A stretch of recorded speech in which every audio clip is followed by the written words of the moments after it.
The President's remarks to students on the White House seminar, South Lawn of the White House, August 27, 1963.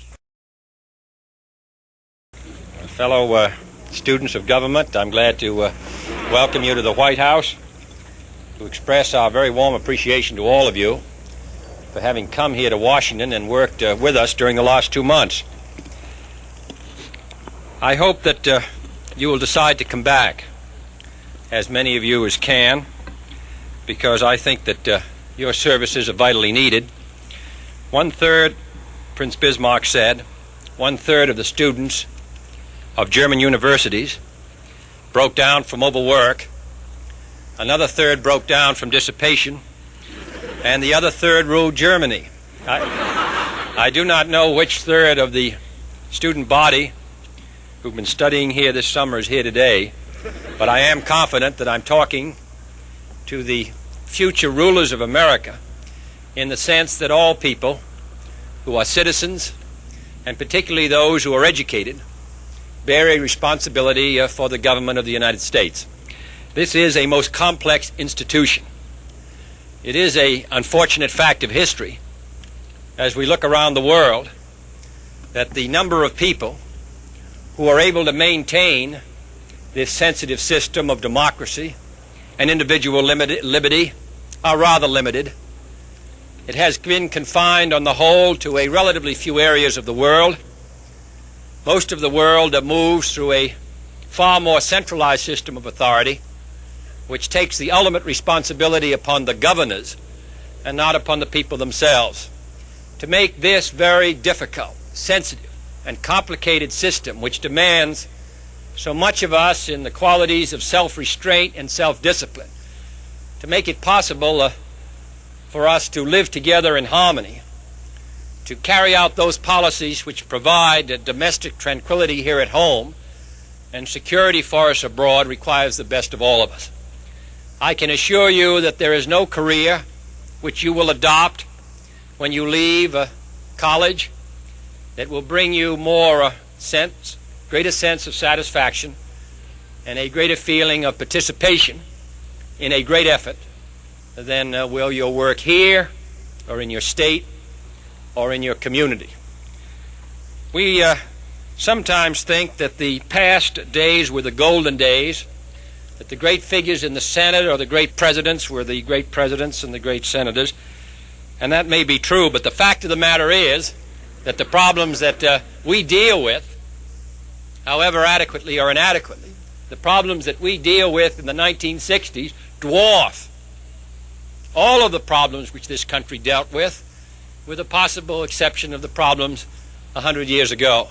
Other than that, this generation of Americans, you here, who will be in positions of responsibility for the rest of this century, will deal with the most difficult, sensitive, and dangerous problems that any society of people have ever dealt with at any age. The fact of the matter is, through the whole 19th century, this country dealt with only 5 or 6 major problems. The right of states, the whole question of slavery, which was tied with states' rights, the tariffs, the development of the West, currency problems. In a generalized way, those were the major issues of the 19th century.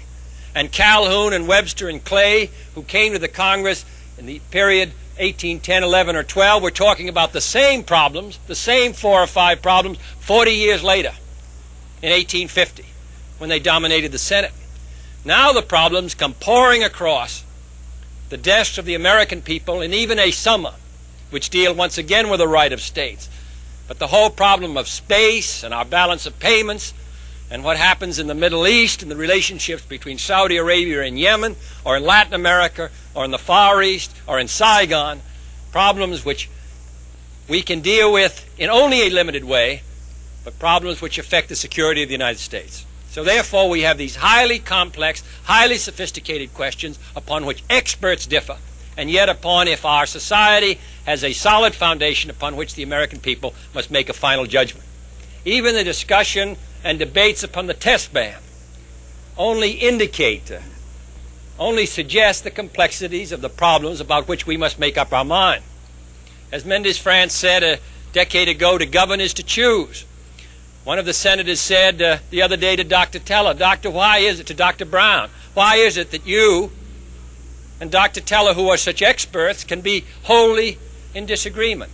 Dr. Brown, who ran the laboratory out in California, where Dr. Teller now works, who now works at the Department of Defense. Dr. Forster, who opposes the treaty, who now runs the laboratory where Dr. Brown worked. Dr. Bradbury, who supports it, who runs Los Alamos. How does a senator, how does a president, how do the people of the United States make a final judgment? There is, of course, no easy answer. What it requires is finally a choice about what your estimate is of the great movements of history or the immediate movements. The security of your country, its well-being, the prospects for peace, the dangers of war, and the hope that it's possible to make progress in this rather small globe. Now, to make a judgment on that, or on balance of payments, or on what actions the federal government should take this summer in order to prevent economic downturn in 1964, what is the mix of fiscal and monetary policy, which the situation requires in 63, when once again the experts differ, and they can be summoned to every office here on the Hill, and they will come to a different conclusion. That requires the best talent we can get to come to Washington and to stay home, but in any case to participate, to be not only an acquiescent bystander, but to be a participant who has a feeling, who takes a part, who doesn't read a daily column and have his mind made up for him, but instead attempts to the best of his ability to understand the great issues and then to attempt to have his view carried out, and not leave it to those who have a specialized interest, who pour the mail upon us, who inundate us with their views, while the great majority of the American people are unheard of. So that's what we're asking you to come back to this place and work on. The Greeks define happiness as the full use of your powers along lines of excellence. And I can imagine no place where you can use your powers more fully, along lines more excellent, than in the 1960s to be in the service of the United States. We appreciate your coming here. You've done a good job. You've given us a opportunity to realize that the future is going to be in good hands, and we've been very proud to have you among us. Thank you.